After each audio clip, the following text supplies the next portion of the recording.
Nigerian activist and an actor, Mr. Macaroni, has called out the National Youth Service Corp (NYSC) board over the intimidation of a court member who went viral for criticizing the government for Nigeria's hardship in a strongly worded post on X. Mr. Macaroni insisted that court members, like all Nigerians, have the right to express their opinions on national issues without fear of harassment. To the DG, coordinator, and every official of the NYSC, you cannot threaten, intimidate, or victimize any corper for expressing their view on the performance of the president. They are citizens with rights. The president is in office to serve the people, and every Nigerian, corper or not, has the right to hold their leaders accountable.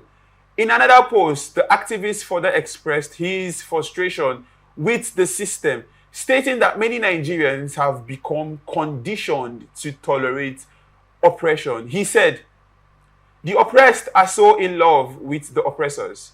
They are comfortable in the chains so far it's not too tight. Even when it gets too tight, they will use their last dying breath to defend their enslavers. Do you think this is Nigerians? Nigerians.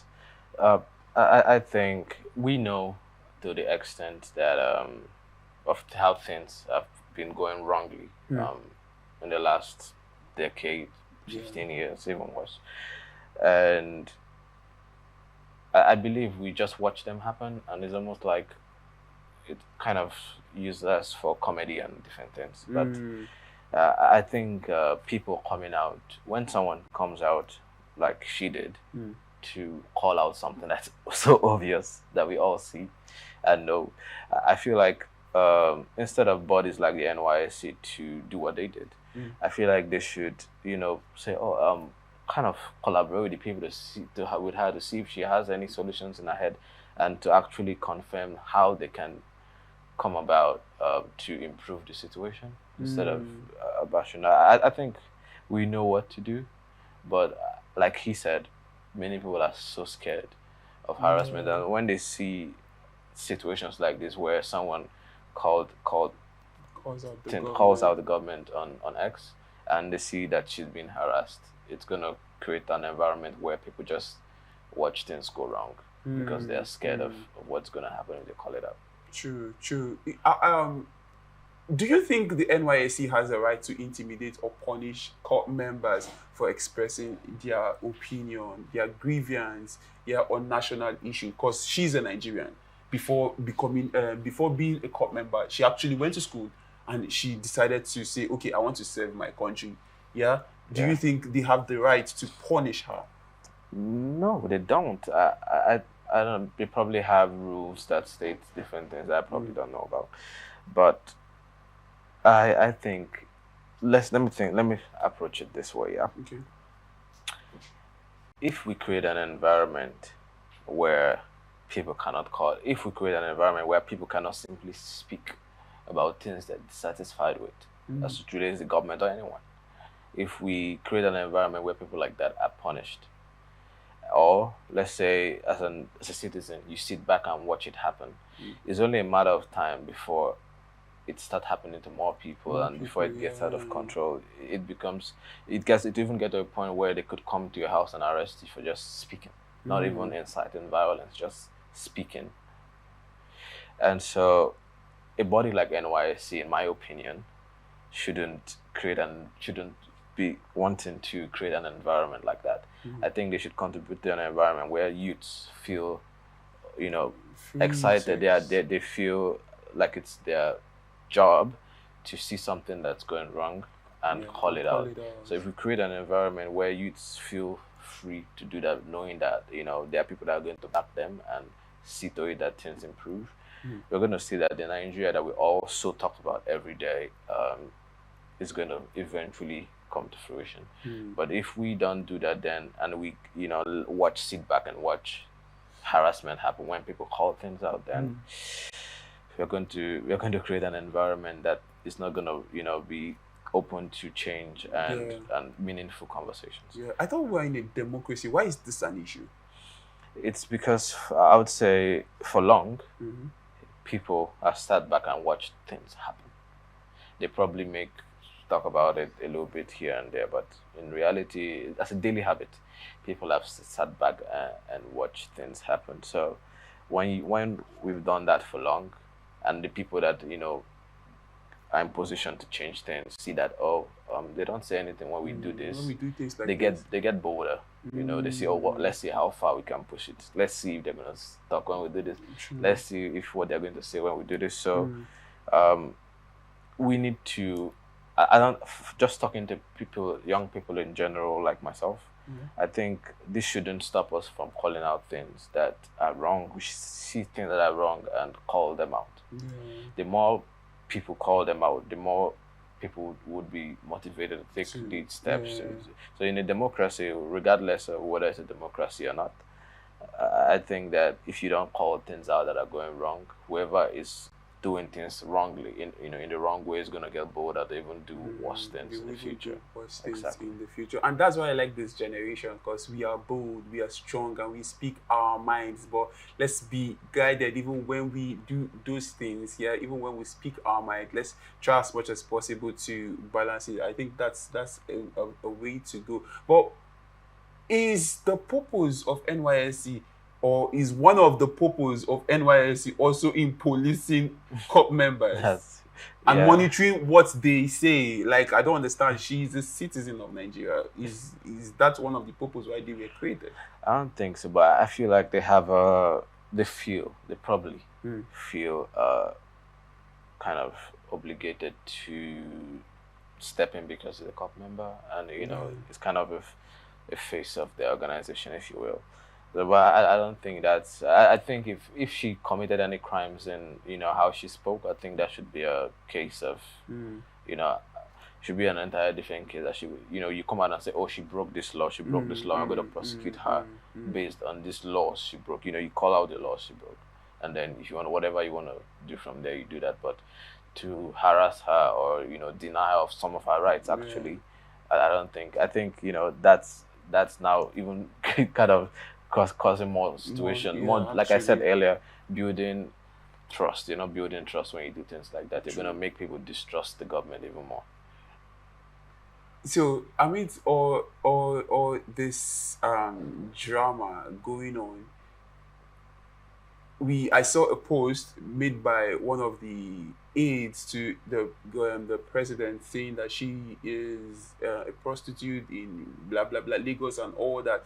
Why is it that it's now that they are now attacking her personally because she made a statement? And is the word terrible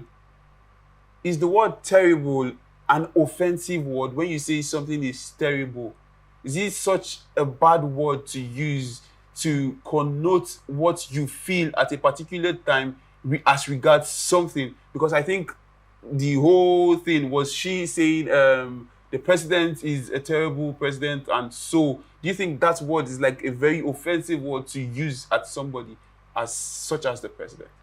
I don't think that breaks any laws. I guess a lawyer somewhere is gonna probably say, "Oh, he's wrong."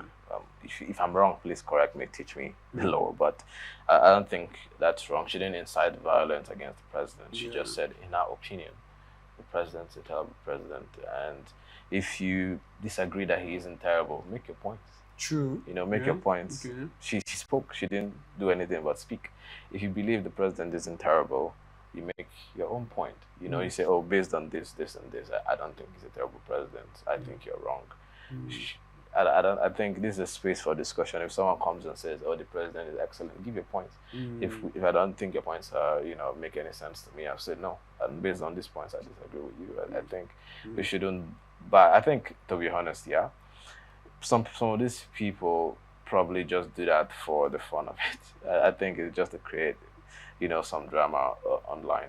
I call it. There's a word I brought specifically when I, thought about this topic. It's called a red herring argument. I think anyone watching this should Google that, a red herring argument. It's more like you bring in you have a main discussion, and then you bring in different points that probably not even relate to the subject, Yeah. or probably just move away from the subject so that people are distracted talking about that. Or while the real issue is, she talked about a lot of things in that video, but somebody just circled that one thing, and then that's why I call it red herring argument. And now people are there talking about whether her saying him is a terrible president or not is the issue. Meanwhile, she talked about she made some points that we should actually be talking about instead of being distracted by that one sentence. Because I remember she made mention of how costly things were, how she couldn't afford a lot of things, how she went to buy a crate of egg, and how expensive it now is. But do you think she actually made a very valid point? Yeah, she did.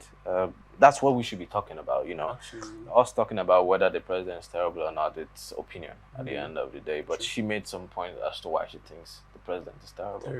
So we should be talking about, because if we have a system where people could just up prices, however they see fit, it's not a sustainable community.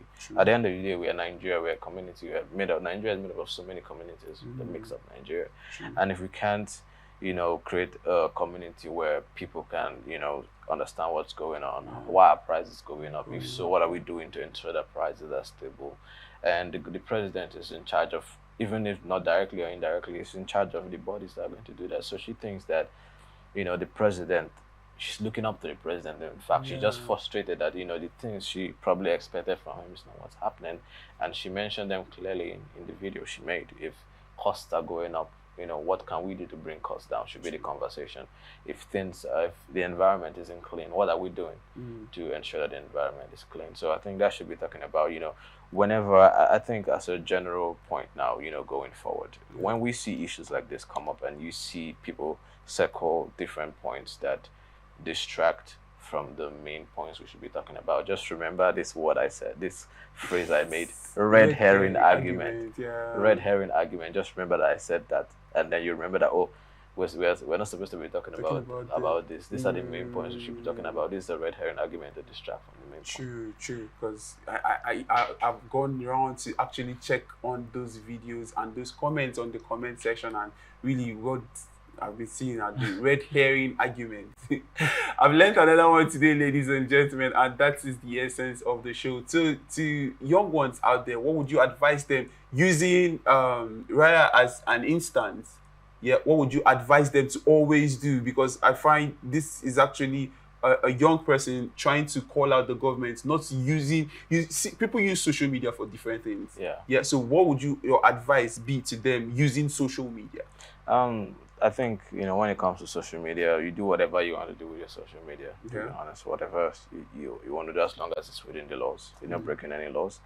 You do what you want to do with your social media. But if you intend to talk about things that are going on in your community, you should do it in a way that starts the conversation. If we are not talking, then things are not going to change. So I feel like even though you want to do that slowly or in videos, I feel like more people need to come out and call things out as they are. Let's know, this is exactly how. If you want to leave things like that, at least we're talking about. We know that they're not the way they're supposed to be, and so you do whatever you want to do with your social media. But if you think things are not going properly in your community, then you should probably be starting conversations about those things. You probably get a backlash. To be honest, you probably get a backlash, but the fact that once we start talking about things, we create a space for one or two persons to even get bold and say, that's true. What she said is true. And from there, we'll probably start towards building a community that we want to see. And so I think that'll be my general advice on social media. So use your social media well and make sure you start conversation that we thrive towards building a change in the community.